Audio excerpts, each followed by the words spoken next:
Este mensaje no es nada fácil, porque para mí están siendo unos días muy duros. Me costó muchísimo hasta cantar esta tarde, porque la Biblia dice que para cantar hay que estar alegre, y el que está triste tiene que ponerse a orar. Así que a mí me hubiera gustado más estar orando que cantando, por lo menos en el día de hoy. Porque como bien saben ustedes, y como me han dicho muchos amigos míos en Israel, vives en España, pero tu corazón está aquí. Yo sé positivamente que nunca más volveré a encontrar al Israel que conocí durante más de 20 años. Las cosas van a cambiar completamente en Israel, en Oriente Medio y en el mundo entero. Porque esto no ha hecho más que empezar. Nunca más volveremos a sentir y a disfrutar como disfrutábamos caminando por las calles de Israel, aunque volveremos, si Dios, esa es su voluntad, volveremos, y en cuanto se abra la frontera, el primero en coger un avión e ir para allá voy a ser yo. Pero sé positivamente que el mundo espiritual ha cambiado. ¿Saben que la palabra jamás, que tantas veces se ha oído en estos días, aparece 39 veces en la Biblia? 39 veces. La primera vez que aparece el término jamás, aparece en el libro del Génesis, cuando el Señor miró a la tierra y dijo que vio al jamás. ¿Sería aquello un acto profético? ¿Sería que el Señor miró a la tierra y dice que vio, en español dice violencia, pero dice que Él miró a la tierra y vio al jamás? Y lo va repitiendo 39 veces a lo largo de diferentes libros del Antiguo Testamento. Y dice que por ver el jamás en la tierra decidió destruirla y empezar de cero. ¿Será que tantas cosas que estamos viendo es el cumplimiento de profecías que se están cumpliendo delante de nuestros ojos y algunos cristianos no se han dado cuenta? Yo no suelo perder el tiempo escuchando lo que otros dicen en internet de mí o de nuestro ministerio. Sinceramente no tengo tiempo ni deseo perder mi tiempo en esas cosas cuando me dicen, ay, por ahí hay uno que está diciendo esto, por ahí hay otro. Pero en esta semana he recibido algunos mensajes, ¿no? Y concretamente hay un muchacho porque se ha puesto muy de moda utilizar la predicación de un pastor y ponerte al lado, ¿no? ¿Habéis visto esto? Se ha puesto de moda, ¿no? Fíjense, miren lo que dice, ahí viene la palabra, escuchen, atentos hermanos, se ha puesto muy de moda eso, ¿no? Y este muchacho pues cogió una predicación mía, muy honesto el hombre, ¿no? Pidiendo permiso previamente, ¿verdad? Y dice, yo no estoy de acuerdo con lo que este pastor de España dice. Como si a mí me preocuparas cuál es su opinión. Sinceramente no me interesa lo más mínimo cuál es su opinión. Y una de las cosas que dice, a mí me gustaría hacerle muchas preguntas a ese pastor español. Querido, si me estás viendo en esta tarde, cuando quieras, hazme todas las preguntas que quieras. Creo que soy una de las personas más fáciles de localizar del planeta Tierra. Vivo en la isla de Tenerife, concretamente en Santa Cruz de Tenerife. Nuestra iglesia está en la calle Garcilaso de la Vega, número 13. Cuando quieras puedes venir y te respondo a todas las preguntas que quieras, no hay ningún problema. Pero no mientas cuando dices que quieres hacerme muchas preguntas y no las haces. La palabra de Dios nos enseña que los últimos tiempos van a ser tiempos muy difíciles, muy complicados. Y el mensaje de hoy me va a costar un poco compartirlo porque hay tanto material sobre lo que quiero decir. Y yo me he dado cuenta que en los últimos años ha habido como una especialidad que se ha puesto de moda y son los predicadores que predican sin espada. Es decir, los predicadores que motivan a sus audiencias, a sus congregaciones. Y claro, cuando oyes a esos hombres con ese léxico, con esas palabras, con ese carisma que tienen, la gente sale allí inflada, ¿no? Porque, claro, son mensajes que no te comprometen, son mensajes donde todo es serás y tendrás y serás. Dios está contigo, te va a bendecir, te va a abrir puertas, etcétera, etcétera, ¿no? Pero ¿cuántos mensajes han oído usted a lo largo de su vida sobre un tema que ahora les voy a preguntar si ustedes creen en eso o no? La ira de Dios. Yo solamente escuché un mensaje en toda mi vida y acabo de cumplir 62 años, desde los 16, 17 años estoy sirviendo al Señor de una manera u otra. En toda mi vida escuché a una persona que predicó un día sobre este tema tan controversial de la ira de Dios y casualmente fue en esta iglesia, en este mismo púlpito. ¿Se acuerdan ustedes aquel muchacho peladito cubano? ¿Se acuerdan? Él predicó un día sobre la ira de Dios y fue un mensaje excelente. Y después cuando terminó le dije, no es fácil predicar de esto. No es fácil porque nadie está orando para tener a Dios de espalda a nosotros. A nadie le agrada ver tragedias y muertes y guerra. A nadie le agrada. No estamos orando para que esas cosas sucedan. Generalmente nuestras oraciones son, Señor, cuídanos, protégenos, bendícenos, ayúdanos. Pero sabemos que nuestro Dios es un Dios de amor, un Dios de misericordia, pero también se enfada. Y yo veo a Dios cuando su Hijo unigénito, el Señor Jesucristo, cargó el pecado de todos y cada uno de nosotros. El Señor Jesucristo dijo, ¿por qué me has desamparado?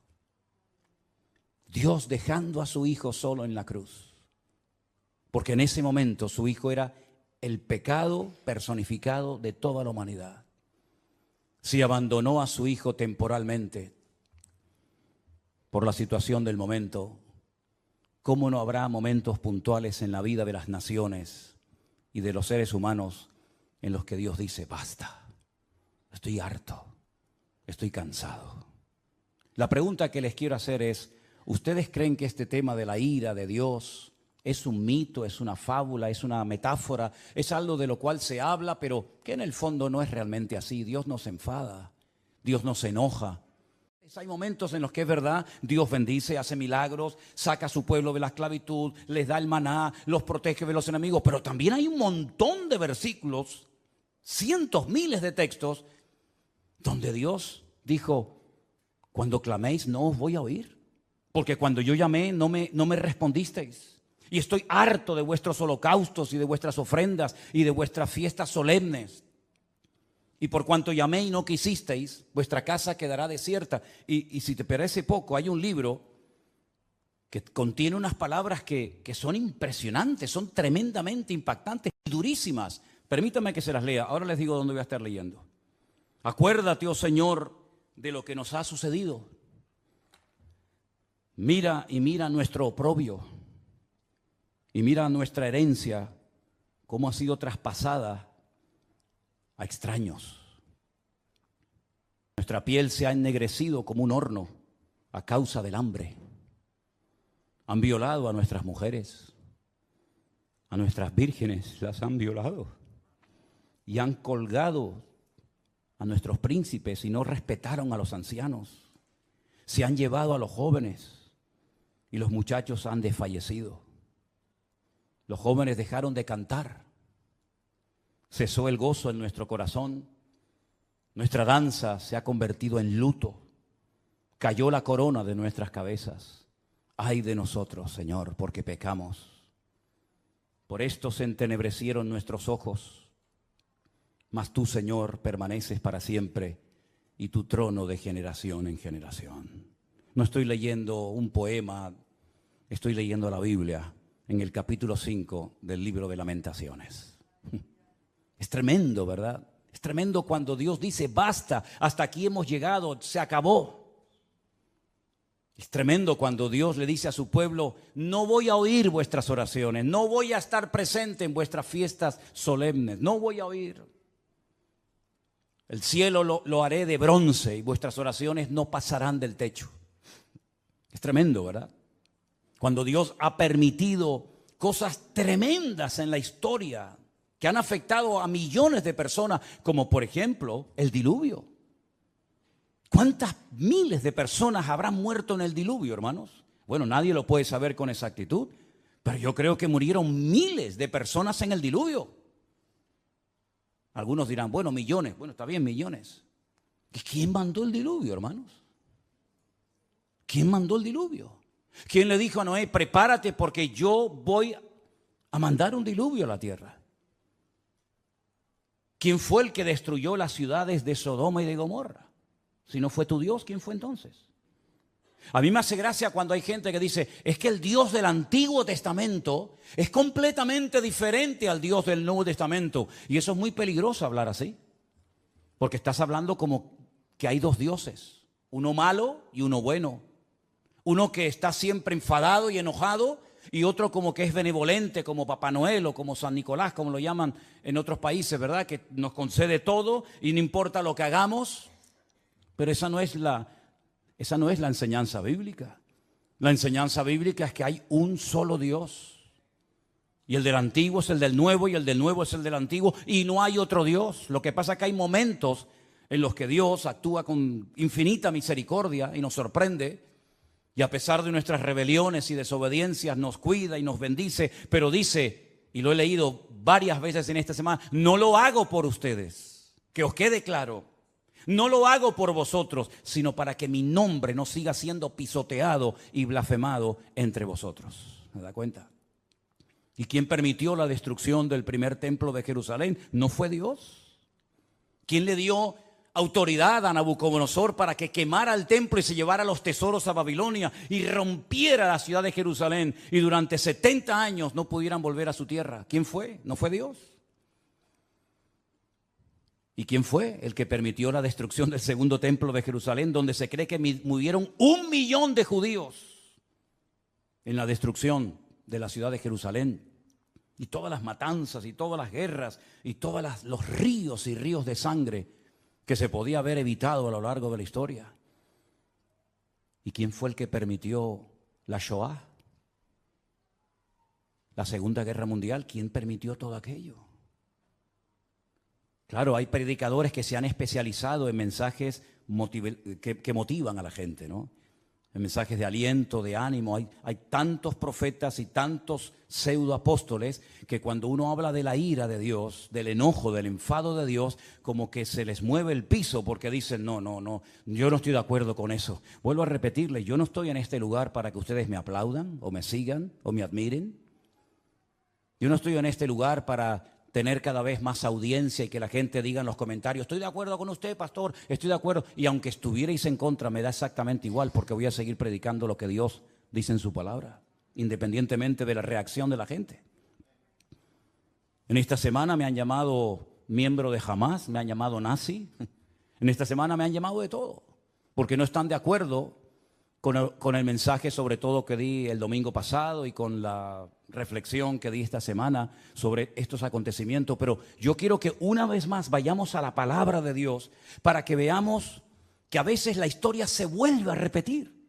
Claro, son otras personas, son otros nombres, otros momentos de la historia, pero se vuelven a repetir los mismos errores, pecados y defectos que otros cometieron. Vamos a comenzar a leer en Segunda de Crónicas, el capítulo 14. Y vamos a ver cómo Dios aguanta y soporta y tiene infinita misericordia, pero hay momentos en los que Dios tiene que hablar y actuar e intervenir en la historia. En el capítulo 14 de Segunda de Crónicas se relata la historia de un rey del sur de Judá llamado Asa. Era el hijo de un rey llamado Abías. Este rey, dice en Segunda de Crónicas capítulo 14, versículo 1, después Abías durmió con sus padres y fue sepultado en la ciudad de David. Y reinó en su lugar su hijo Asa, en cuyos días tuvo sosiego el país por 10 años. Así parece ser que durante 10 años estuvieron tranquilos, no pasó nada. Hizo Asa lo bueno y lo recto ante los ojos del Señor su Dios, porque quitó los altares de culto extraño y los lugares altos, quebró las imágenes y destruyó los símbolos de Acera, y mandó a Judá que buscase al Señor, el Dios de sus padres, y pusiese por obra la ley y sus mandamientos. Quitó asimismo de todas las ciudades de Judá los lugares altos y las imágenes, y estuvo el reino en paz bajo su reinado. Edificó ciudades fortificadas en Judá, por cuanto había paz en la tierra y no había guerra contra él en aquellos tiempos, porque el Señor le había dado paz. Dijo por tanto a Judá, edifiquemos estas ciudades y cerquémoslas de muros con torres, puertas y barras, ya que la tierra es nuestra, porque hemos buscado al Señor nuestro Dios, le hemos buscado y Él nos ha dado paz por todas partes. Edificaron pues y fueron prosperados. Si se terminara la historia de Asa con este versículo, podríamos decir que Asa fue un buen rey. Porque dice la Biblia que hizo lo bueno ante los ojos de Dios. Pero ¿dónde se prueba la fe verdadera de un creyente? ¿En la paz, en la calma, en la quietud, en la prosperidad? No. Ahí todo, mientras todo va bien, todo el mundo funciona y todo el mundo está contento. Dice que él era bueno delante de Dios y comenzó a hacer una serie de reformas y comenzó a fortificar ciudades y comenzó a hacer obras muy interesantes, muy buenas, necesarias también, pero porque había paz, no había guerra en el país. Pero llegó el momento que las cosas cambiaron. Y tuvo también Asa ejército con escudos y lanzas. Tuvo de Judá 300,000. Es curioso, ¿no? El mismo número de reservistas que Israel ha movilizado en estos días, 300,000. Y de Benjamín 280,000, es decir, tenía 580,000 soldados entre su tribu y la tribu de Benjamín, que traían escudo y entensaban arcos, todos hombres diestros. Versículo 9. Salió contra ellos Zera, etíope, con un ejército de 1,000,000 de hombres. 1,000,000 de hombres. Y además tenían 300 carros y vino hasta Maresa. Entonces salió Asa contra él, ordenaron la batalla en el valle de Cefata junto a Maresa, y clamó Asa al Señor su Dios y dijo, escuchen la oración: oh Señor, para ti no hay diferencia alguna en dar ayuda al poderoso o al que no tiene fuerzas. Ayúdanos, Señor Dios nuestro, porque en ti, ¿qué dice?, nos apoyamos, y en tu nombre venimos contra este ejército. Casi igual que las palabras que David pronunció cuando fue a pelear contra el gigante Goliat. Tú vienes contra mí con espada y jabalina, mas yo voy contra ti en el nombre de mi Dios. Ahora Asa casi dice lo mismo. Ayúdanos, porque en tu nombre venimos contra este ejército. Oh Dios, tú eres nuestro Dios. Que no prevalezca el hombre contra nosotros. ¿Qué pasó? Que el Señor, Jehová, deshizo a los etíopes delante de Asa y delante de Judá, y huyeron los etíopes, que eran 1,000,000 de hombres armados hasta los dientes, y además 300 carros de combate. Era humanamente imposible hacer frente y vencer a este poderosísimo enemigo, porque la desproporción era enorme. Tenían 580,000 hombres, pero el enemigo viene contra ti con 1,000,000 de soldados y no vas a poder hacer frente a esta guerra. ¿Qué fue lo que hizo Asa? Orar. Señor, ayúdanos. Nos apoyamos solamente en ti. Dios le respondió, ¿sí o no? ¿Vio una contundente victoria? ¿Sí o no? ¿Fue el enemigo derrotado? ¿Sí o no? Bueno, con esta victoria ya Asa tenía que tener más que interiorizada y aprendida la lección de que si oramos y nos apoyamos solamente en Dios, Dios siempre nos va a ayudar. No importa el momento, no importa la dificultad, no importan nuestras limitaciones. Nosotros nos apoyamos en nuestro Dios, que no conoce ningún tipo de limitación, y siempre el Señor saldrá victorioso. ¿Cuántos dicen amén? Perfecto. Al poco tiempo, capítulo 15, vino un tal Azarías, hijo de Obed, un profeta, digamos, ambulante, no muy conocido, pero dijo cosas muy interesantes. Salió al encuentro de Asa y le dijo: oídme, Asa y todo Judá y Benjamín. El Señor estará con vosotros si vosotros estuviereis con él. Y si le buscareis, será hallado de vosotros, mas si le dejareis, él también os dejará. Esto funciona así. Muchos días ha estado Israel sin verdadero Dios, sin sacerdote que enseñara y sin ley. Pero cuando en su tribulación se convirtieron a Jehová, el Dios de Israel, y le buscaron, él fue hallado de ellos. ¿Cuántos dicen amén? Es decir, la palabra que el Señor le está dando a través de este profeta al rey Asa es tremenda.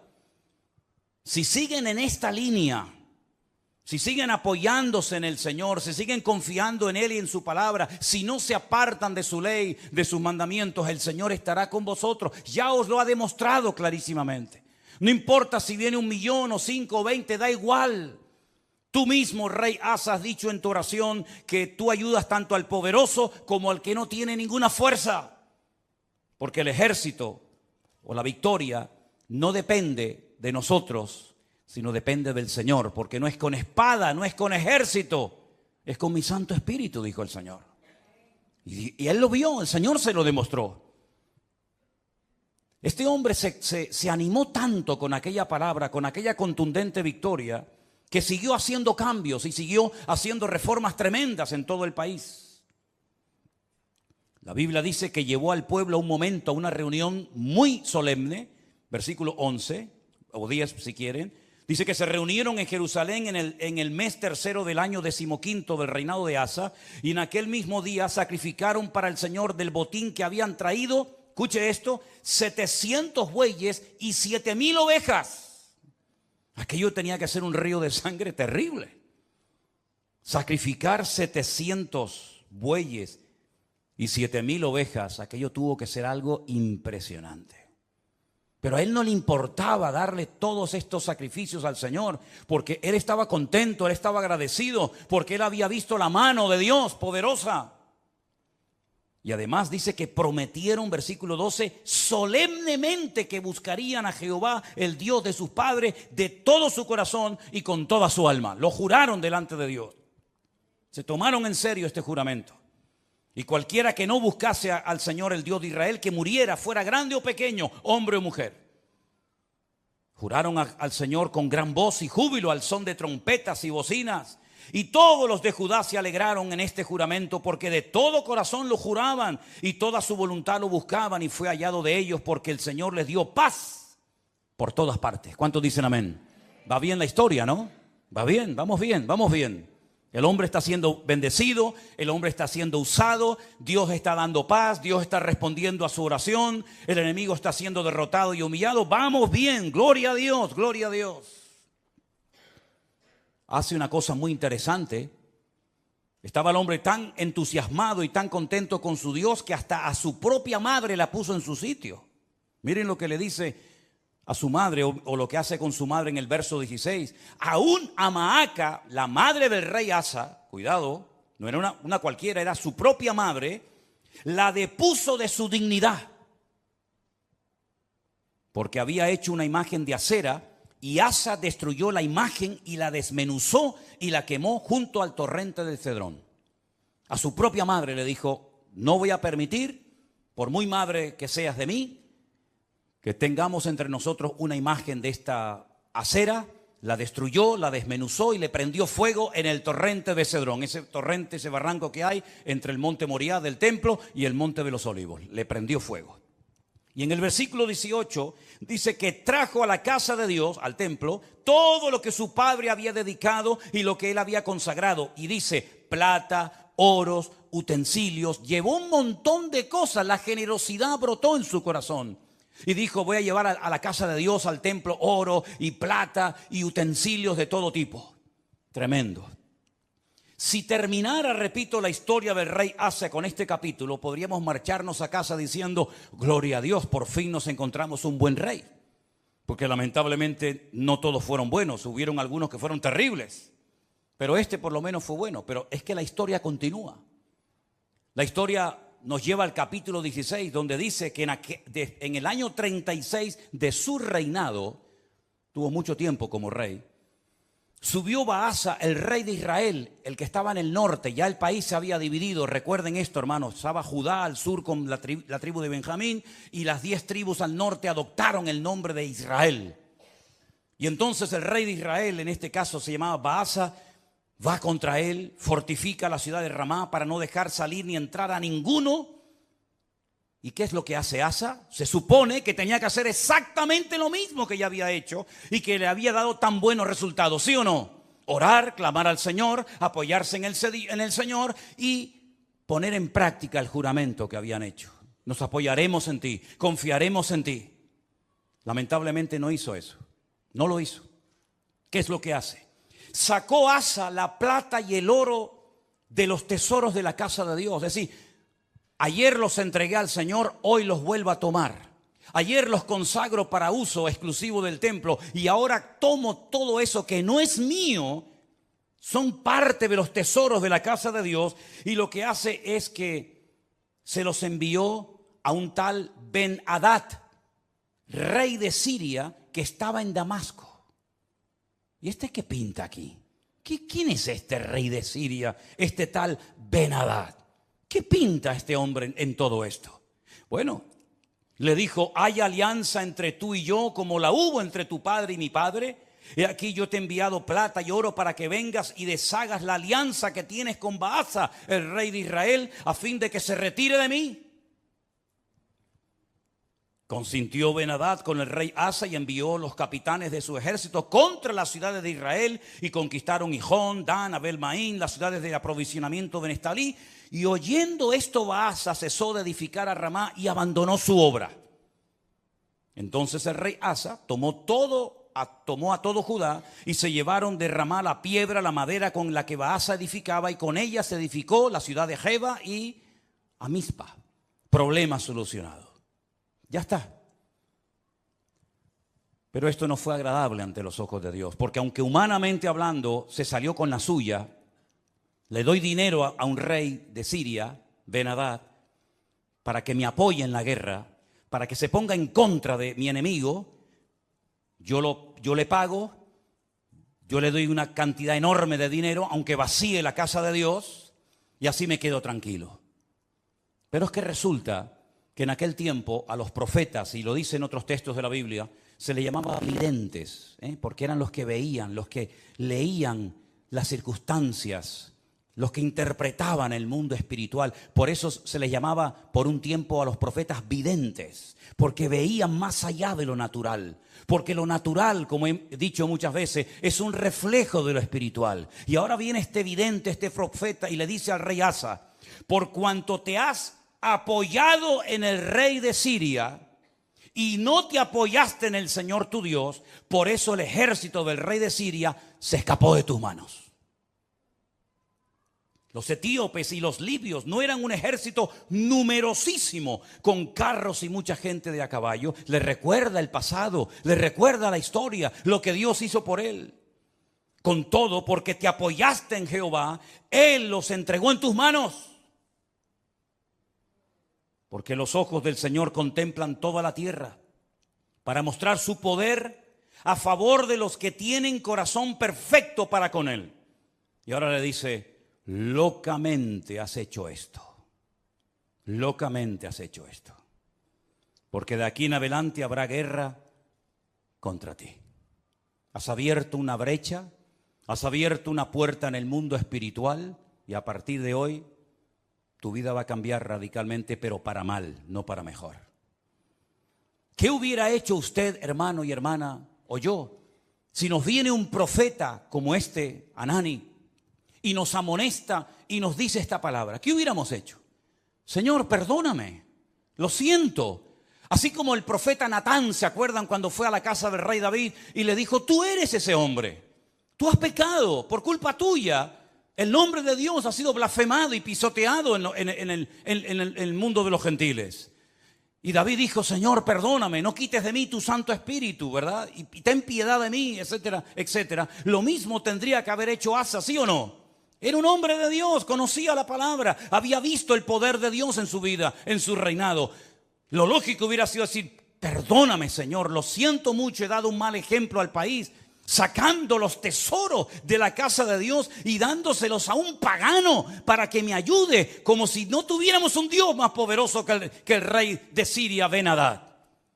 ¿No te das cuenta, querido hermano, que cada vez que te apoyas en algo o en alguien que no es Dios, el que se lleva la gloria no es Dios, sino el que en la persona en la que te has apoyado? Locamente has actuado. Tú, un hombre de Dios, no tiene que actuar de esta manera. Un pueblo que conoce a su Dios no puede caer en estos errores. ¿Qué dije el domingo pasado? Hay cosas que se hacen en este país, o en el tuyo, o en muchas naciones de la tierra, que no es que estén bien, pero bueno, digamos que no afectan tanto al mundo espiritual. Pero Israel no puede permitirse ser como los demás. Israel no puede imitar a los demás perdiendo su identidad, apoyándose en lo que nunca tenían que haberse apoyado y olvidándose de su Dios. Porque Israel no es un país cualquiera. Israel tiene que ser un punto de referencia para todo el mundo. Tiene que ser una luz entre las naciones, que ese fue el propósito por el cual, o uno de los propósitos por el cual Dios los llamó. Así que has actuado locamente porque tú tenías que haberte apoyado en el Dios Todopoderoso, que te ha demostrado que es un Dios poderoso y que no importa si vienen 1 millón o 20 contra ti, el Señor te va a librar. Y como hemos cantado esta tarde, y espero que no solamente haya sido una canción, sino algo que tenemos claro en nuestra vida: por un camino vendrán y por 7 huirán. Y él sabía ese versículo que hemos cantado en esta tarde. Pero ¿qué pasó? Versículo 10. Se enojó Asa contra el vidente. Se enfadó contra el profeta. Lo mete en la cárcel porque se encolerizó grandemente a causa de esto.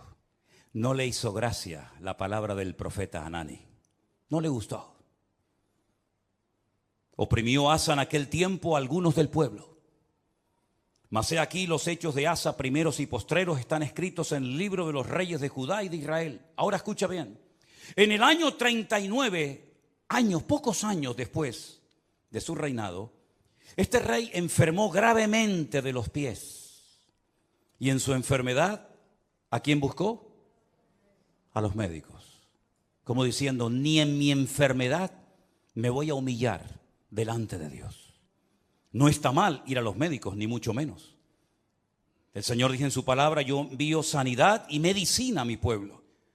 Pero la actitud de Asa es de soberbio, es de arrogante, es decir, estoy enfermo, si clamara al Señor, Dios me podría sanar, pero no lo voy a hacer, porque no quiero saber nada de ese Dios.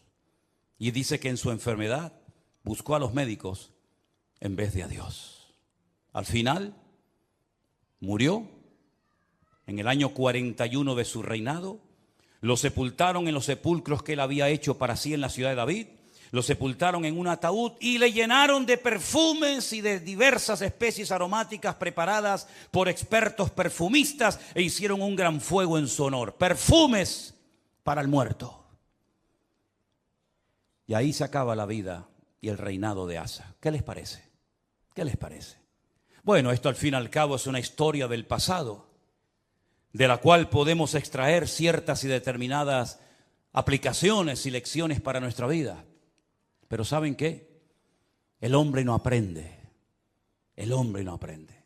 Sigue cometiendo los mismos errores, los mismos pecados, y en vez de apoyarse solamente en Dios, que los ha librado tantas veces de ser destruidos y tragados por sus enemigos, vuelven a apoyarse en ejércitos extranjeros, en la ayuda de hombres, en vez de apoyarse única y exclusivamente en su Dios. Hemos leído en esta tarde, espero que hayan prestado atención: el Señor es mi luz y mi salvación. No temeré lo que me pueda hacer el hombre. Ellos tienen una palabra que dice: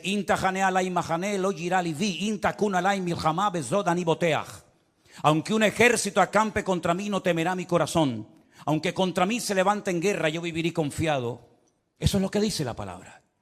Pero eso no puede ser solamente un texto bíblico. Eso tiene que ser una realidad cada día de nuestra vida. Dejemos por un momento a Israel a un lado. Tú, cuando tienes problemas económicos, y cuando tienes problemas matrimoniales, o cuando tienes problemas de cualquier otra índole, ¿en quién te apoyas? ¿En quién pones tu confianza? A ver si nos va a pasar lo mismo que a Asa. El Señor libró a su pueblo de la esclavitud. Podían haber muerto todos en Egipto.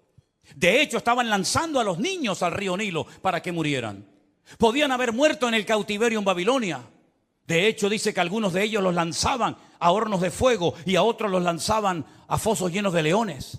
Podían haber muerto en la Edad Media, cuando la corona española junto con la Inquisición comenzó a matar gente por todas partes de España, incluido también a ellos. Podían haber desaparecido en la Segunda Guerra Mundial. Podían haber perecido en cualquier otro momento de la historia, pero Dios siempre, siempre ha tenido misericordia de ese pueblo.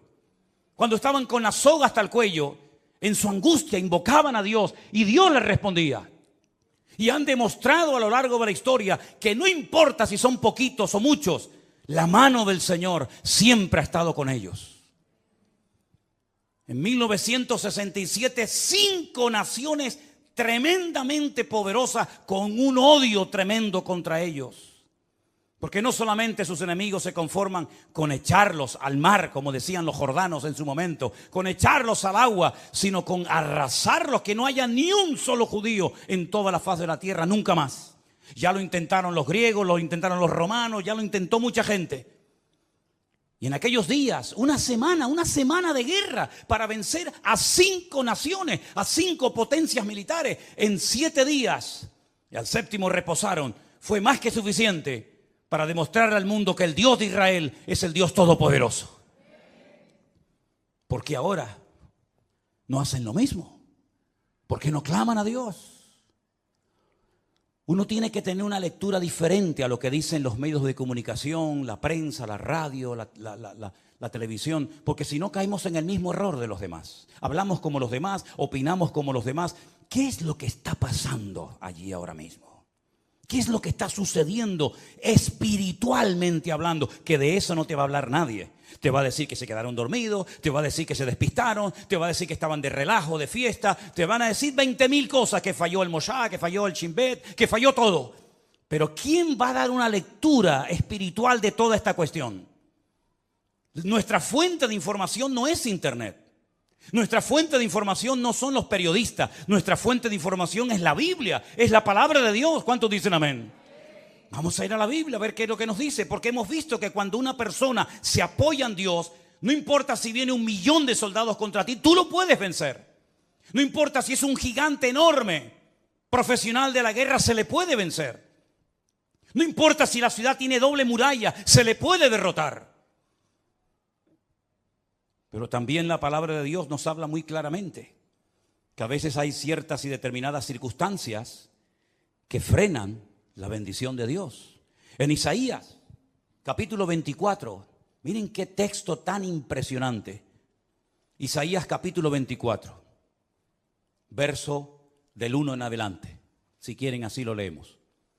He aquí que el Señor vacía la tierra y la desnuda, y trastorna su faz y hace esparcir a sus moradores. Sucederá así como al pueblo, también al sacerdote, como al siervo, así a su amo, como a la criada, su ama, como al que compra, al que vende. Se está acoplando el monitor, hermano. Tienes que bajar el monitor. Hace rato se está acoplando. Al que presta, al que toma prestado, como al que da logro, así al que lo recibe. La tierra será enteramente vaciada y completamente saqueada, porque el Señor ha pronunciado esta palabra. Se destruyó, cayó la tierra, enfermó, cayó el mundo, enfermaron los altos pueblos de la tierra. Escucha bien el versículo 5. Ahí está la respuesta. Sube. La tierra se contaminó bajo sus moradores. No estamos hablando de Japón, no estamos hablando de Latinoamérica. Es el profeta Isaías hablándole al pueblo de Dios. Hablando de su pueblo, de su tierra, y les dice, la tierra se ha contaminado debajo de vuestros pies. ¿En qué se basa el profeta para hacer semejante declaración? Ustedes han traspasado las leyes. Número 2, han falseado el derecho y han quebrantado el pacto sempiterno.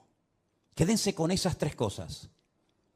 Falsearon el derecho, traspasaron las leyes y quebrantaron el pacto sempiterno. Aquí está la clave, mi hermano. Ahí está la respuesta que Dios da en su palabra. Por supuesto, estudié el texto en hebreo, y cuando dice leyes, dice Torot, porque está en plural. Si fuera la ley, diría Torah, pero como dice las leyes, dice Torot. las leyes de Dios las habéis traspasado, las habéis quebrantado. Falsearon el derecho, Hok.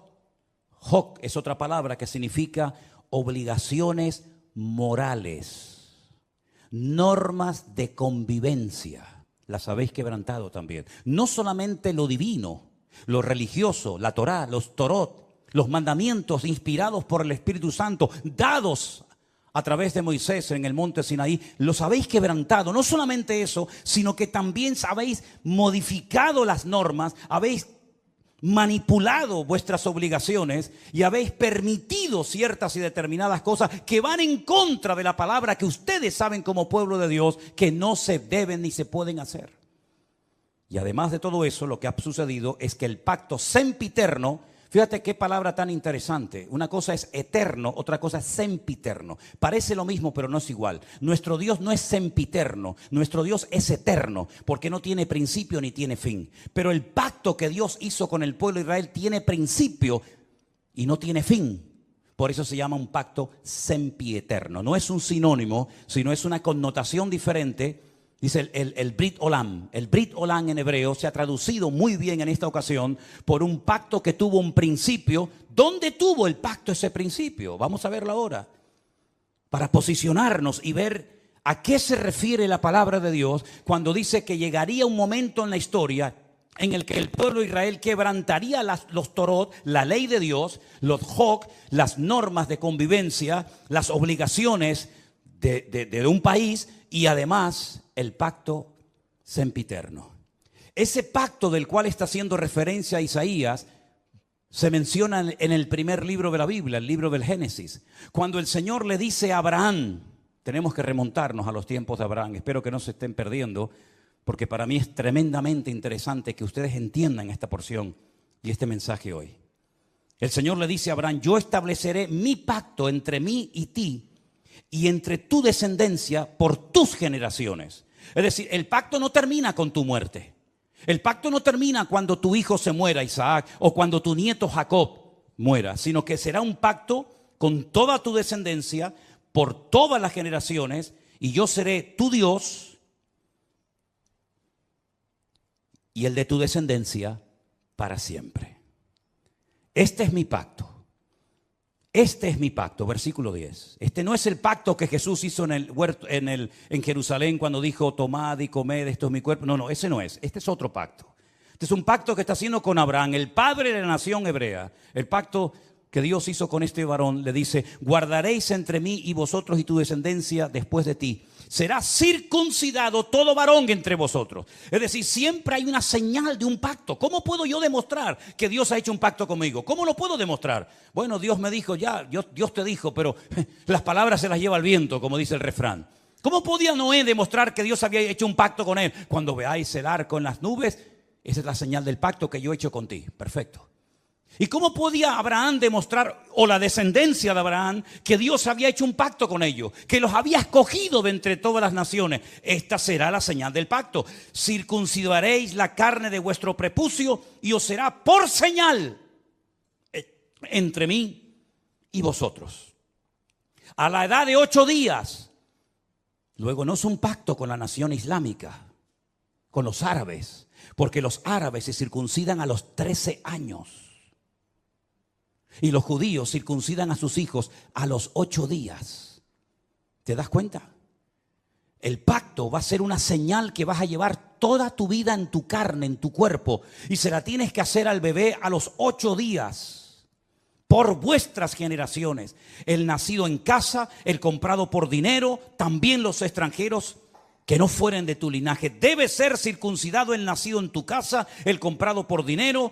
Estará mi pacto en vuestra carne por pacto perpetuo. El varón incircunciso, el que no hubiere circuncidado la carne de su prepucio, aquella persona será cortada de su pueblo, ha violado mi pacto.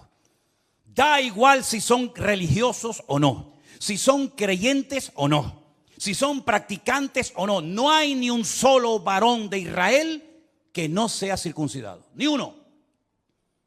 No van a la sinagoga, no leen la Torá, no practican los mitzvot, no se ponen los tefilín, no hacen ningún tipo de manifestación religiosa, pero a nadie se le ocurriría tener un hijo y no circuncidarlo. Eso no se negocia.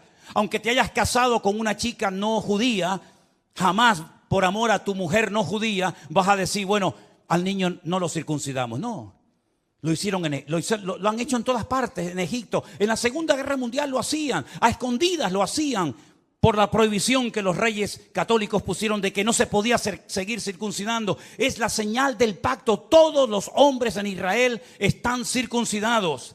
Llevan en su carne la señal de que están bajo un pacto. Lo entiendan o no, ustedes se han metido debajo de un pacto. ¿Cómo se llama Israel? ¿Cómo se llama ese país? Israel, no. Estado judío de Israel. Es decir, estáis bajo un pacto que Dios ha hecho con vosotros. Y lo creáis o no, lo entendáis o no, ustedes llevan en su cuerpo una marca como señal de que estáis bajo ese pacto. Isaías dice en el capítulo 24 que hemos leído en esta tarde, vosotros habéis quebrantado el pacto. Vosotros habéis traspasado las leyes y habéis falseado el derecho. La ley de Dios no se modifica, no se le quita ni se le añade nada. Ya están los 613 mandamientos en lo que se conoce como la ley, la Torá, el Pentateuco, el Humash, ponle el nombre que usted quiera. 613 mandamientos, no se le quita ni se le pone nada. Si quieres saber cuáles son esos mandamientos, tienes ahí Génesis, Éxodo, Levítico, Número y Deuteronomio. Ahí están todos. Eso ya no se puede tocar. Pero las normas, las reglas, tienen que ir en consonancia con la ley de Dios, ¿sí o no? ¿Quién se tiene que adaptar? ¿El hombre a Dios o Dios al hombre? El hombre a Dios, ¿no? Luego, cuando en la Knesset, ¿qué es la Knesset? La Knesset es el parlamento israelí, donde están todos los partidos políticos, los de derecha, los de izquierda, los árabes, todos están allí. En la Knesset se aprueban leyes y esas leyes tienen que ir en consonancia con la palabra de Dios, porque ustedes están bajo un pacto y lo saben porque llevan la señal de ese pacto en vuestra propia carne. ¿Me siguen o no? Ok. Vamos a conocer al presidente del parlamento israelí. Se los presento a todos ustedes. Ahí lo tienen. El presidente de la Knesset de Israel se llama Amir Ohana. Presidente de la Knesset. Presidente del parlamento israelí. Judío, circuncidado. Faltaría más. Veamos lo que nos dice la Wikipedia en su vida personal. El señor Amir Ohana y su pareja Alon Haddad formaron una familia homoparental con un hijo y una hija que concibieron a través de la subrogación gestacional de una mujer de Oregón, Estados Unidos.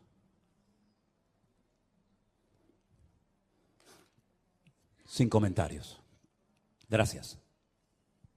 Presidente del Parlamento israelí. Vosotros habéis traspasado mis leyes, habéis pervertido el derecho y habéis quebrantado mi pacto. Alguien dijo, no es una frase mía, cuando nos distanciamos de Dios y de su palabra, ponemos nuestra vida en peligro. ¿No les parece a ustedes? Pero la palabra de Dios dice, sin santidad nadie verá al Señor. Llámese Israel, llámese sudamericano, llámese latino, llámese como se llama. Sin santidad nadie verá al Señor. No es un título, una nacionalidad, un pasaporte lo que nos salva, sino el apoyarnos única y exclusivamente en Dios y en su palabra. Pero ahora resulta que ya están tranquilos porque el tío Sam les ha dicho, yo estoy con ustedes. Antes se llamaba Ben Haddad, ¿se acuerdan? Ben Haddad. Ahora se llama señor Biden. Pero qué lástima que no haya un Ananí en Israel hoy por hoy. Porque si Juan el Bautista levantara la cabeza y entrara al parlamento israelí, bueno, ya entró en su época, ¿no? Cuando aquel rey llamado Herodes, ¿se acuerdan? ¿Se acuerdan el rey Herodes? Aquel títer, aquel monigote que ni era rey ni nada, pero lo habían nombrado los romanos, le habían dicho, tú vas a ser el rey de Israel. Qué valientes fueron los magos de Oriente, ¿se acuerdan? Cuando vienen seguramente en un viaje de días, de semanas o tal vez de meses y llegaron a Belén, al Herodión, donde vivía el rey Herodes y le dijeron, venimos a adorar al rey de los judíos porque su estrella hemos visto en el oriente. Y Herodes habrá dicho, ¿el rey de los judíos soy yo? No. Tú eres un estrellado. Nosotros venimos a ver a aquel que es digno de recibir toda honra y toda gloria. Y dice que cuando llegaron, se postraron y lo adoraron, ofreciendo sus tesoros de oro, incienso y mirra. A ese rey perverso y terrible llamado Herodes, llegó un día Juan el Bautista, que algunos habrán dicho, cállate la boca, no digas nada. Te la está jugando, y le dijo, no te es lícito haberle robado la mujer a tu hermano y llevártela a tu cama y acostarte con ella. No te es lícito, adúltero. ¿Qué le costó a Juan el Bautista esa declaración? La cabeza. El rey Herodes quiere hablar contigo. Jesús dijo, decidle a esa zorra. Y me dicen a mí que yo soy duro hablando. Decidle a esa zorra. Y no fue a verlo. Y cuando aquel soberbio, arrogante romano le dice, no me hablas, llevo una hora interrogándote, te puedo librar de la mano de tus verdugos y no me contestas, no sabe que tengo autoridad para librarte. Y es entonces cuando el Señor dice, tú no tendrías nada que hacer contra mí si mi Padre no te lo permite. Aquí no se mueve ni una sola hoja de un árbol sin permiso de nuestro Dios. Y no hay nada que ocurra en las naciones de la tierra, y menos en esa tierra santa para Dios, donde Él es el dueño de la tierra, que no lo permita el Señor. ¿Se dan cuenta cómo tenemos que clamar por misericordia más que nunca, mis queridos hermanos? Con semejantes personajes, con semejante panorama, que Dios tenga misericordia de nosotros. Miren esta fotografía. Miren esta fotografía. Estamos en la ciudad de Tel Aviv. Un montón de gente. Sería muy bueno que la ampliaras. Sí, yo sé que se va a perder mucho de lo que dice, pero ahí hay una reunión de oración. Fueron a orar. Y judíos, por temor a que en otras naciones no les dejaran en público hacer una reunión de oración, viajaron expresamente en esos días de Yom Kippur a Israel, porque todos los años se hace en una plaza pública en Israel, se hace un acto de oración, de perdón. Y entonces estos judíos, algunos mayores, otros jóvenes, familias enteras, viajaron a Israel para poder participar en público en las calles de la ciudad de Tel Aviv de una reunión de oración. Y mire lo que dice en la parte de abajo. Las personas que se mudaron a Israel sintieron miedo en el único lugar donde no esperaban sentirse amenazados por su judaísmo. ¿Quién impidió esa reunión de oración? ¿Jamás? ¿Hezbollah? Los de la banderita de colores y toda la tropa que les acompaña interrumpieron una reunión de oración. ¿A quién molestaban? ¿A quién le podía hacer daño que un montón de gente allí oraran a Dios pidiendo por la nación? ¿Qué problema, qué daño puede hacer eso? En esa plaza, unos días más tarde, en esa misma plaza, ponemos la siguiente fotografía, por favor. La gente se reúne y enciende velas para recordar a las víctimas de Israel. ¿Casualidad? Díganme lo que quieran. Díganme lo que quieran. Pero en esa plaza, una semana atrás, los echaron prácticamente a patadas para que no oraran por Israel. Y una semana más tarde, en esa misma plaza, tuvieron que ir a poner velas a recordar lamentablemente, en ese acto de salvajismo terrible que hemos visto, a las víctimas que murieron. ¿Qué les parece, hermanos? ¿Qué les parece? Empecé este mensaje haciéndoles una pregunta. ¿Ustedes creen en la ira de Dios? ¿Ustedes creen que Dios se enfada, que podemos hacer lo que nos da la gana y no pasa nada? Sigan jugando con Dios, sigan. Tarde o temprano te darás cuenta que con Dios no se puede jugar. Es mejor decir no soy nada a decir soy judío, soy cristiano, soy evangélico, soy creyente y vivir peor que la gente del mundo. Yo decía hasta hace unos días, ya no lo voy a volver a decir más porque sería un insulto, ¿no? Yo decía que esta gente que entró hizo esas cosas terribles que no tienen ni nombre, y lógicamente no vamos a poner ninguna escena de esas, se portaron como animales, y me equivoqué. Los animales no se comportan así. Alguien dijo recientemente, si los seres humanos todos tuviéramos corazón de perro, no habría guerras en el mundo. Porque dicho sea de paso, la palabra perro en hebreo es kolev. Kelev. Kol-lev. Todo corazón.